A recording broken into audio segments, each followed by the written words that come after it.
কৃষ্ণ রাধে রাধে। শ্রীকৃষ্ণ প্রিয় সখী দ্রৌপদীকে কেন বস্ত্র দান করেছিলেন আপনারা জানেন? একদিন শ্রীকৃষ্ণের হাতের আঙুল কেটে গিয়েছিল।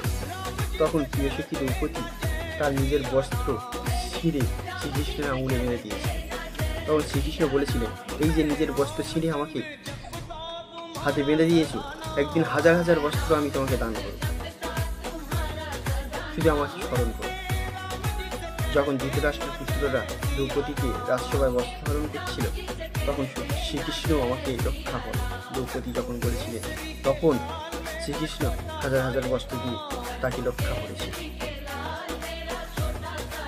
তাহলে আমরা যদি ভগবানের সবসময় নিত্য দাস বা ভগবানের সেবা করতে থাকি, আমাদের আর কোনো চিন্তা থাকবে না। ভগবান আমাদের চারদিকে দিয়ে রক্ষা করবে, পুরো দায়িত্ব ভগবানের থাকবে। তাই জোর সে বলে, প্রেম সে বলে, মন সে বলে, হরে কৃষ্ণ রাধে রাধে, কৃষ্ণ বলে সঙ্গে সঙ্গে।